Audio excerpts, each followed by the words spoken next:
The story opens with intimate scenes between Evan and his wife Karen, including a tender moment where she's giving him what appears to be a massage for his shoulder injury.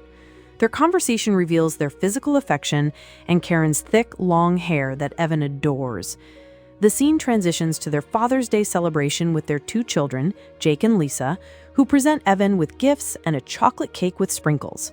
The family dynamic is warm and playful, with Evan entertaining the children by pretending to be a monster who chases them around the house, growling and making them squeal with delight. This monster game becomes significant later in the story.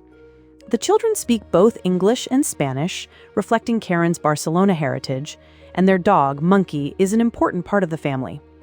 Karen is preparing for her upcoming gallery exhibition in Los Angeles, a significant career milestone. Her art assistant Louie arrives to discuss the logistics, bringing a catalog and checking on her sculptures. The cement on her latest piece hasn't fully dried, making it extremely fragile. Louie jokes about having a super secret Father's Day party with Evan, which the children overhear and find exciting. As the family prepares to leave for their beach weekend, there's playful banter about packing imaginary weapons like guns, bombs, cannons, and chainsaws for their trip. Evan expresses his disappointment about missing the beach trip due to work commitments on an important architectural project. He jokes that if he doesn't work, they'll have to live in a box, unless he designs it. Jake teasingly tells his father to get a haircut as they leave. After his family's departure, Evan settles in for a solitary weekend with Monkey. He calls Karen when they arrive safely at the beach house, and she shows him the beautiful location via video call. The house looks perfect, and she says, "All it needs is you." This conversation establishes their loving relationship and Evan's regret about missing the family time. Evan spends the evening alone, playing music and working. The atmosphere is peaceful until the thunderstorm begins, setting an ominous tone for what to come. During the storm, 2 young women arrive at Evan's door drenched from the rain. They introduce themselves as Genesis and Belle, claiming to be lost and looking for the Gregory family. Their taxi apparently dropped them at the wrong address. They were looking for Cantner Street, not Cantor Street, and everyone in the neighborhood seems to be away for the long weekend. The women appeared genuinely distressed and helpless. Genesis's phone got wet in the rain, and Belle left hers at home. They asked to use Evan's phone, but since all their contacts are stored on their phones, they don't know any numbers by heart. Evan, being a good Samaritan, invites them inside to use his computer to contact their friend Ashley through Facebook. Once inside, the women gradually make themselves more comfortable. They compliment Evan's nice house and, feeling cold from the rain, ask to warm up by his fireplace. Evan accommodates them, providing towels and offering to help fix Genesis's water-damaged phone using the rice trick he learned when his child dropped a phone in the bathtub. The women request to use his dryer for their wet clothes and borrow robes, which Evan provides along with tea. They become increasingly familiar with his space, exploring his extensive record collection and admiring Karen's artwork throughout the house. They're particularly impressed by Karen's sculptures, comparing them to Gaudi's architecture and suggesting they belong in MoMA. Genesis and Belle reveal they're flight attendants who travel the world, sharing stories about their glamorous lifestyle. They claim to have been in New Zealand just the previous weekend and describe the lifestyle as being like fake rock stars, flying first class, getting free drinks, and being paid for it. They contrast themselves with a coworker they mockingly call Starfish because she just lies there during XXX. The women become increasingly flirtatious and sexually explicit in their conversation. They openly discuss their liberal attitudes towards sex, threesomes, and relationships. Belle explains her philosophy that she wants to get comfortable with threesomes now because she believes any future husband will eventually want to be with other women, so this approach will prevent cheating. Evan shares his background as a former DJ, which impresses the women. He demonstrates his skills by mixing Karen's favorite Chilean artist, Fran Valenzuela, with other music. This leads to deeper conversations about destiny and whether their meeting was meant to happen. Genesis expresses her belief that people don't meet randomly, that their presence together means they have something to learn from each other. The women continue to compliment Evan's appearance, expressing disbelief that he's 43 and claiming he looks 28 to 30 at most. They discuss how they prefer older, more experienced men over young Abercrombie models, setting up their seduction strategy. Their conversation becomes increasingly intimate and suggestive. When the Uber finally arrives after 45 minutes, Genesis and Belle seem reluctant to leave. They ask Evan to tell the driver they're coming, but instead of getting dressed, they prepare a surprise. Evan finds them naked in his bathroom, having set up what appears to be a planned seduction scene. Despite Evan's protests about being happily married, the women persistently seduce him. They tell him it's just XXX, that we're all adults here, and that it can be our little secret. They ask if he's ever been with 2 women before and wish him Happy Father's Day. Evan's resistance gradually crumbles and he succumbs to the temptation, engaging in XXX activity with both women. Evan wakes up the next morning expecting the women to be gone, but instead finds them completely at home in his house. They've made breakfast, are watching Family Feud on television, and are feeding Monkey. They act as if they live there, calling him Daddy, and a disturbing echo of the previous night when Belle used this term during XXX. When Evan insists he's not hungry and that they need to leave, the women become evasive about their living situation. Genesis claims she hasn't been home in 4 years, and they joke about wanting to go to various international destinations like Paris, Tokyo, London, and Rome when Evan offers to drive them home. Karen calls from the beach to check on Evan and inform him that Jake was stung by a jellyfish but is now okay. Evan lies about his activities, claiming he got high with their friend Vanessa's weed and just woke up. The women interrupt this call, making noise in the background, which forces Evan to make excuses and quickly end the conversation. This phone call highlights Evan's guilt in the betrayal of his family's trust. Karen expresses concern that he seems distracted, but Evan deflects by talking about his work project. The contrast between his loving family and his current situation becomes painfully clear. When Evan finally demands that the women get dressed and leave immediately, they reveal their true nature. They threaten to claim they're minors and accuse him of statutory rape, potentially sending him to prison for 15 to 20 years. They mock him by referencing To Catch a Predator and claim to have evidence of their encounter. Although they eventually reveal this is a bluff, Belle shows her ID proving she's an adult.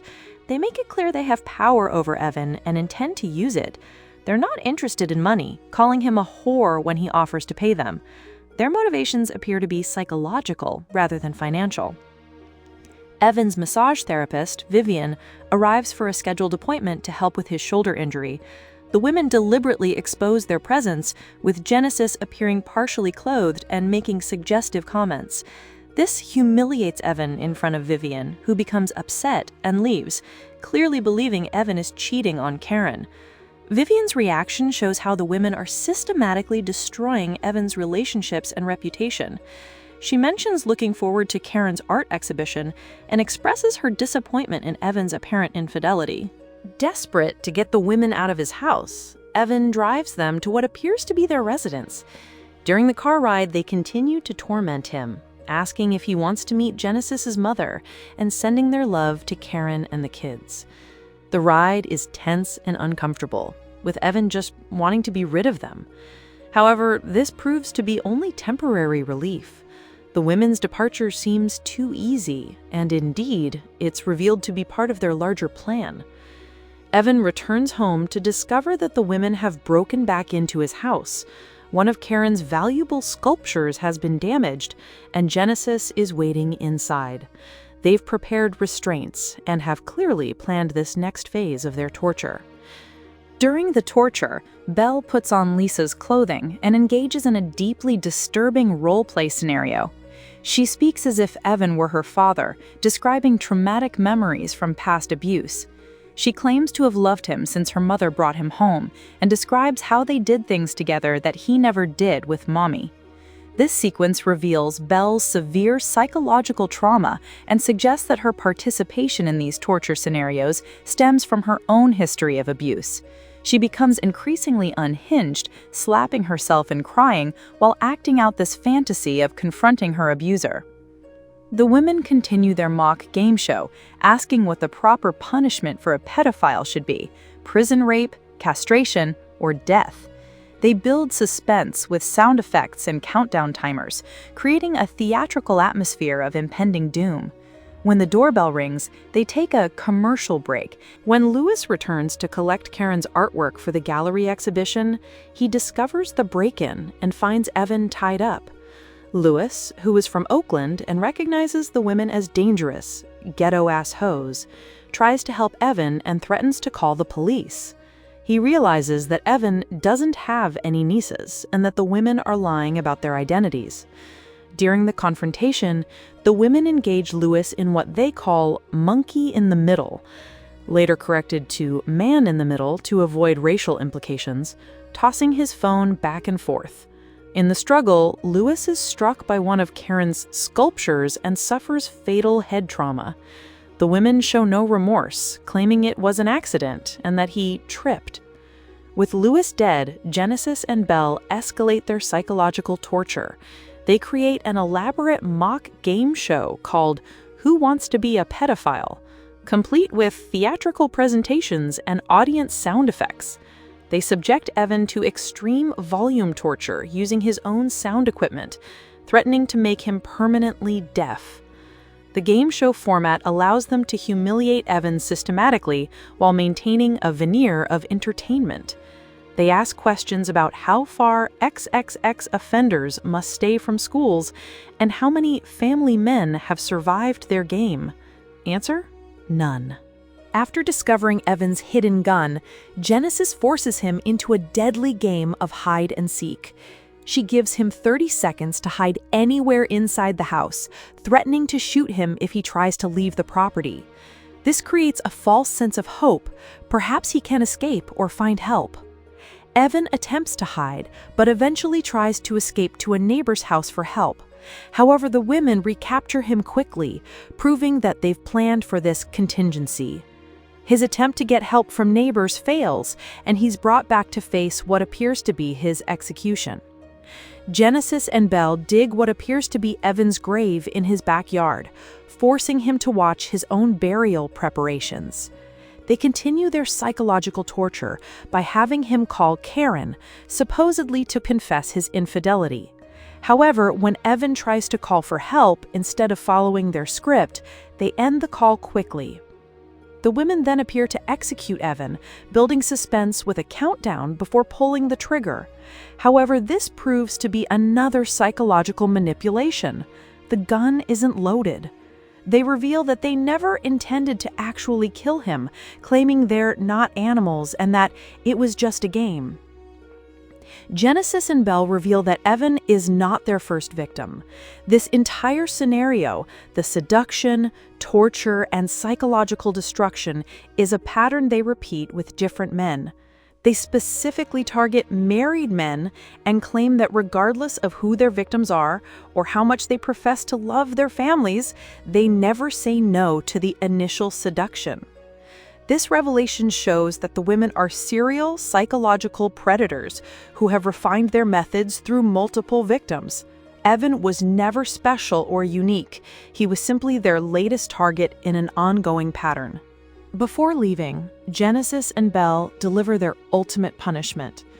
They reveal that they've used Evan's Facebook account to post a compromising video of their XXX encounter. The video includes audio of their threesome, with explicit content showing Evan enthusiastically participating while Belle calls him Daddy. This social media posting will be seen by all of Evan's friends, family, colleagues, clients, and professional contacts.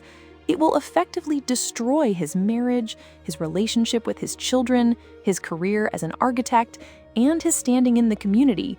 The women suggest he'll get a lot of likes for the post, adding insult to injury.